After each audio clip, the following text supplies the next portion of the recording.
Hi everyone, this is Sunny Kumar from IIT BHU and welcome to my channel Code with Sunny, and today I am going to discuss the problem of Educational Code Forces Round 106 Division 2 Problem C Minimum Grid Path. Okay, so let's directly jump into the problem statement. So the problem statement says we are standing on xy plane at initially at 0, 0 and we want to reach the point n, n. Okay, and we can only move in two directions, to the right or to the up, that is horizontally in the direction that increases our x coordinate or vertically in the direction that increases our y coordinate.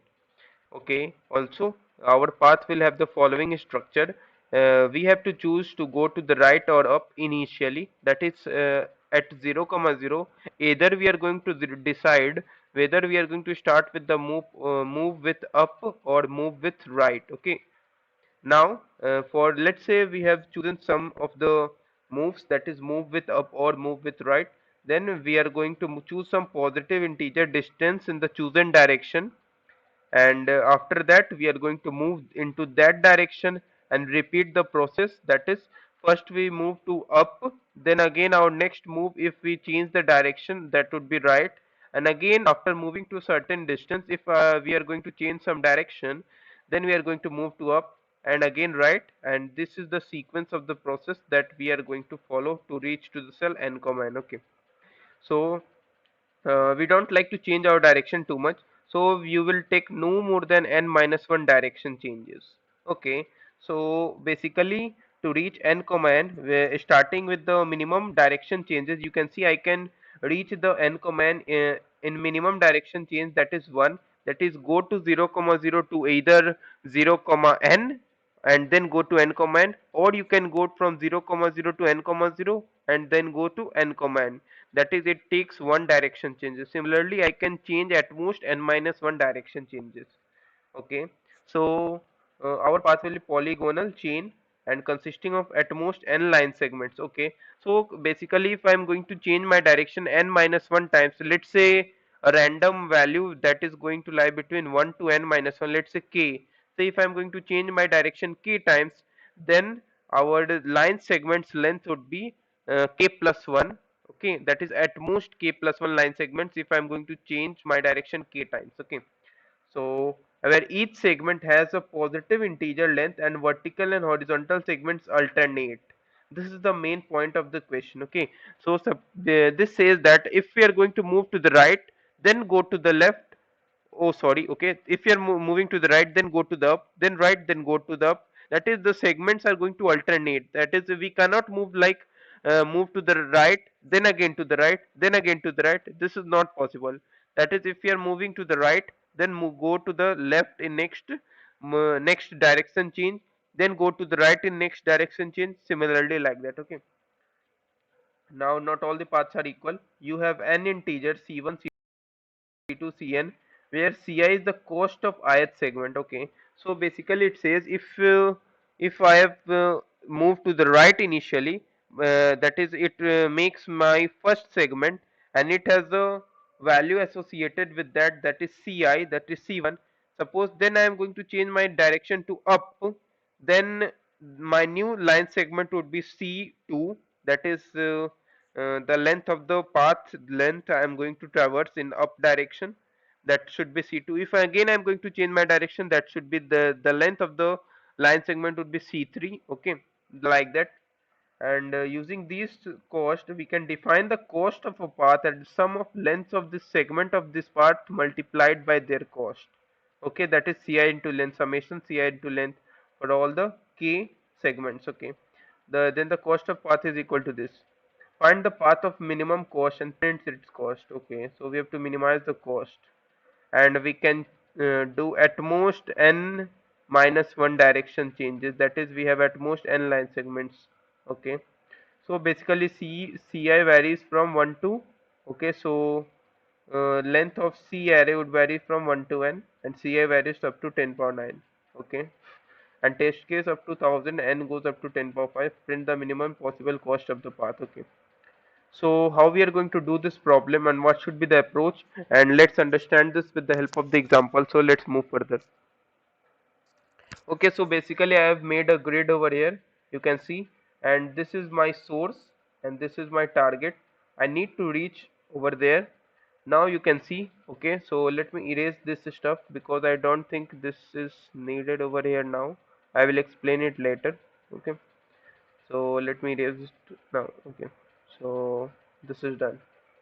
So now you can see I have at source 0 comma 0 I need to reach up to n comma n. Okay, I have a 5 into 5 cell. Now you can see in one move either I can move to up or move to right. Okay, so if I am going to move to up or move to right, let's say x length, then in next move I need to change my direction, and let's say I move to distance y, and similarly by changing the directions I need to reach up to the target cell. Now okay, so one thing that should be noticed there, that we have been given an array c1, c2 and c3. Okay, I need to write here because to explain it very well I need to mention it every important points here over here. Okay, say 6 and up to say so on. Okay, now you can see if c1 denotes that I have moved to the up or to the right, then it is obvious that c3 will also denote the same, the same direction. That is, if c1 is going to denoted as u, that is c1 denotes that the segment is going to direct in upward direction, that is we have moved upward during this move. Then c3 will also denote as upward, and c5 will also denote as upward, and c6 you will also denote upward. And similarly for c2 it will denote as right, because if we moved up in previous move, a previous direction, then if I'm going to change my direction now, then I must go to the right, and if again I'm going to change my direction, I must go to the up. So this is going to take the alternate way, that is you are or are you like that. Okay, so similarly like that. So this is very important to understand now. Okay, so I'm going to write as error. Okay, so it says that, so okay, so basically we have to minimize the cost, and the term and the expression is like sigma I equal to 1 up to k, that is k is the length of the segment, that number of segments that I have traversed. Okay, so k varies from 1 up to n, that is we can have at most n minus 1 direction changes, so we can have at most n line segments simply. So it will have the value like ci into, and the length, that is li. Okay, you can see we have the, now you can see one thing that is noticeable here is ci is a constant, and only the parameter that is going to be in our hand is li, that is we can fix li to have the minimum cost. So how we can fix li? So suppose first let's assume that if k is going to be 1, then we have only c1, and if k is going to have 2, then we have only c2, and if k, oh, okay, sorry, if k is going to be 2, I have c1 and c2, and if k is going to be 3, I have c1, c2 and c3. Okay, now we have to fix li anyhow. One thing that should be noticed there is if we move to the right or to the up, then it doesn't matter. What matters here is that is total, that is sum of the distance that I have moved to the up is that is sigma x, that is the sum of all the distance that I moved is always equal to n, and sigma y is also is going to be n, that is the, we always move to the, that is we have to reach the target cell, then we need to go to n comma n, then the distance upward I am going to traverse is n, and distance rightwards I am going to traverse is n simply.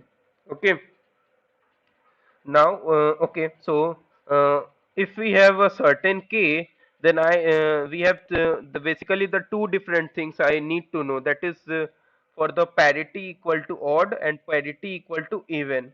So for all the parity equal to odd, that is you can see c1, c3 and c5, suppose I have k equal to 5, then I need to consider all the values c1, c3, c5 and c2 and c4. But you can see for c1, c3 and c5, you can see I have the signs, like for in this I have to go to up, and this I have to go to up, and this I have to go to up. So basically we have C1 into L1 plus, you can see, C3 into L3 plus C5 into L5. And we C1, C3 and C5 are fixed, so we need to change my values, that is we need to make my values L1, L3 and L5 such that such that this expression, that is minimum cost, we need to have a minimum cost. So how we are going to make my L1, L3 and L5 to get the value, to get our minimum cost? So that is going to be important here. Okay, so first let me erase this part. So I am going to explain it a little bit. Okay, so okay, I need to do faster. Okay, so now, okay, so now you can see, suppose I have a let me explain it a little bit faster. So suppose I have a parity for all, that is C1, C3 and C5, the corresponding lengths are L1, L3 and L5. So let me have a values like for C1, C3 and C5, let us say I have a values like 2, 3 and 5. I need to assign the lengths L1, L L2, okay, so let's say L3 and L5, such that L1 plus L3 plus L5 is going to be n. So what should be the values of L1 and L3 and L5? So we assign such that this expression, that is we should get a minimum cost. So it is obvious that to get a minimum cost I need to assign L5 as 1 to have a minimum value, and L3 as also 1, and the and n minus n minus the remaining length must be assigned to the value minimum value n minus the minimum length must be assigned to the minimum value. And similarly, if we have a like 2, 3, 5, 7, 9, and we need to assign the length values to all of these ones. So I need to assign the length values as like 1, 1, 1, 1, and the remaining n minus 4 to all this minimum value to get the minimum cost of the path. And this is for all the odd parity I odd parity I up to the k. And similarly we are going to do this for even parity I, because why I am going to do for odd parity and even parity differently, separately? This is because for all the odd parity we are always moving to the same direction, and if we are moving to the same direction, the length of all the segments must be equal to n. And if we are moving to the same direction to the upwards, or you can say to the same direction to the rightwards, that segment's length must be equal to n. That's why I'm going to deal with odd parity and even parity separately, and for each I up to the n, you can say I am going to deal it with separately, and each time I'm going to find out the how we can get the minimum cost efficiently. Okay, so let's move to the code part to understand this very much clear. Okay, so let's move further. So okay, so I have accepted code over here. Okay, so you can directly understand this also. Okay, so first I have taken the values of C, you can see over here.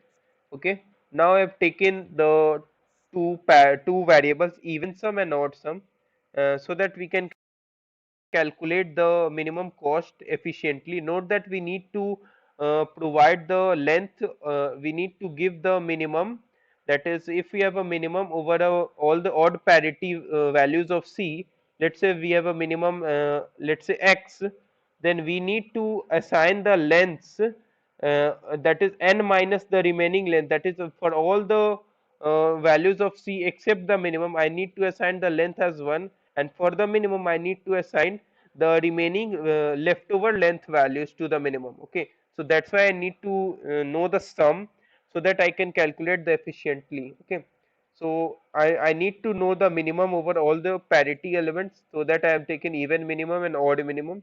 And if we have a length, that is if we have a value that is I less than 2, that is for I equal to 0 and I equal to 1, we have the answer only as a minimum, as even sum into n and odd sum into n, because we need to change the direction one time. So I am going to just move over to the right, and then move over to the upwards, or move over to the upwards, or move over to the right. So we have a answer as minimum as even sum into n and odd sum into n. And in all the next over cases, that is for I equal to 2 up to I equal to less than n, I need to first find out the minimum and find out the sum. If I is going to be odd, then I need to add it to the odd sum, and take the minimum with odd minimum, and even sum and even minimum similarly. Now I need to calculate what are the current even total number of even parity i's and odd parity i's. I will simply calculate over it like that, you can see.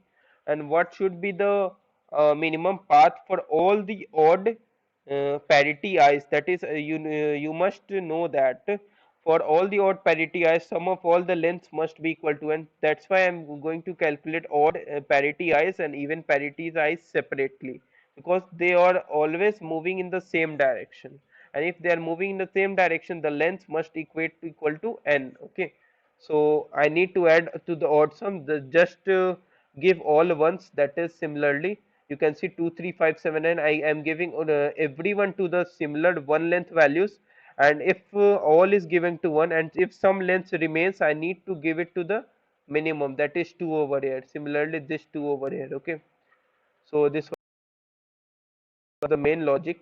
And if I'm going to add my answer, that is odd sum is equal to, that is odd, and odd answer is equal to odd sum plus odd minimum, that is minimum into n minus odd, that is the remaining length values into minimum, that is I need to give all the values, that is to the minimum, that is remaining lengths to the minimum. Okay, and similarly for the even sum plus the minimum value for all the even parity i's into n minus even, means I am giving all the remaining lengths to the even parity minimum I, that is minimum among all the array values, that is all the ci values for the even parity i's. Okay, then our minimum answer, that is minimum uh, cost path would be a minimum of answer comma odd answer plus even answer. Why I am going to do this, this is very important to understand now, that is for every I belongs to 0 to less than n, I need to evaluate for every I, that is I need to check if I am going to do at most that is at most I direction changes, what should be the minimum value, and I need to do this for every I belongs to 0 to n minus 1. Okay, so finally I'm going to print the answer. So this was the basic logic of this problem. So if you have any doubts, do not forget to mention in the comment section of the video, and I will ask the viewers to like this video, share this video, and do subscribe to our YouTube channel for latest updates. Thank you for watching this video.